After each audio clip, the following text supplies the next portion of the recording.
Hello, and thank you for joining us today. My name is Paul Gullickson. I'm with CP Forensic.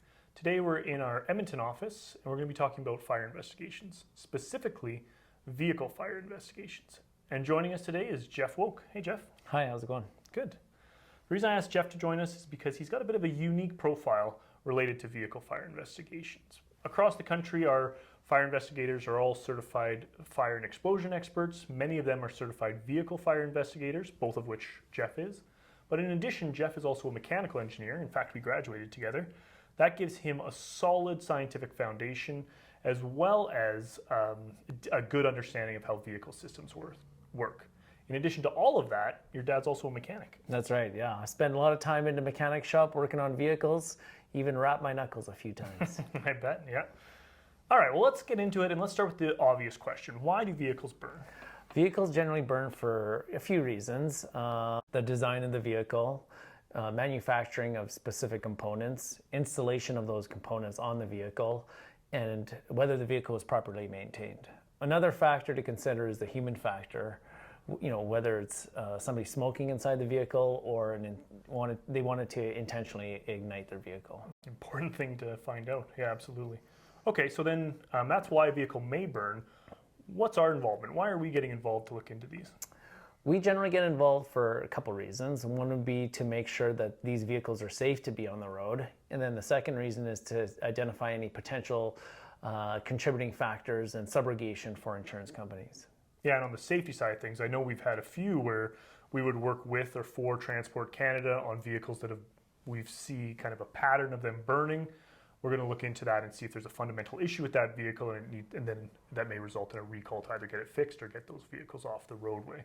On the subrogation side of things, certainly when a vehicle burns, there's some quantum there, but vehicles aren't all that expensive, although there are some that are pretty expensive. But if that vehicle is then parked in a garage, burns a house down, that claim starts to grow quite a bit, and there's a real need to find out, was there a contributing factor that caused this?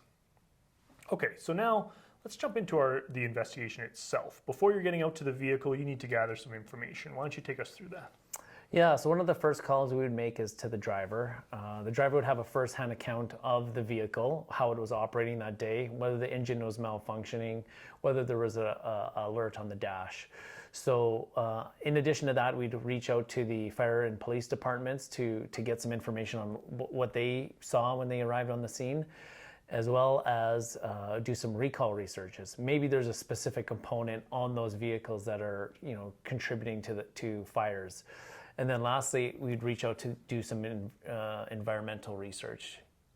Okay, so why don't we unpack that piece a bit? Why is the environmental research important? So when we do our environmental research, we'd find out wind patterns.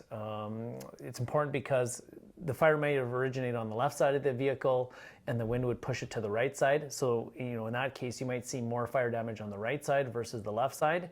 And if you didn't have that information, you might find that you might have the wrong area of origin. Okay, pretty important then. All right, so now you've done your research. The next step is going to be getting out to that vehicle. So can you take us through kind of your vehicle exam? Yeah, so again, we're trying to identify fire patterns. We do a full 360 around the vehicle, compare, is there more fire damage on the right side versus on the left side. Then we'd go into specific compartments, the engine compartment, the occupant compartment, storage compartment, and exterior of the vehicle. Some of the common reasons for fires in the engine compartment are, electrical short. And second reason is, most common reason is engine oil and hydrocarbons on hot components like exhaust. Inside the occupant compartment and storage compartment, you're looking for aftermarket additions that may have contributed, as well as, the human factors we talked about previously. Right. On the exterior of the vehicle, we're looking at, was anything building up in and around the vehicle, and then was there any issues with rotating components like bearings and in and around the tires? Yeah, and those are usually interesting because if a tire goes up, that can be quite a significant fire. That's correct, yeah. It's a large fuel package. Okay. All right. So after that portion of the examination, there's often a need to take a deeper dive, especially if you've found the origin and want to go after the cause. And that deeper dive often also requires having other parties involved. So why don't you take us through kind of the joint exam and that deeper dive? Yeah, so once we kind of narrow down an area of origin and potential ignition sources, we may want to bring in, third parties, experts. It could be a mechanic shop, could be the manufacturer of the vehicle.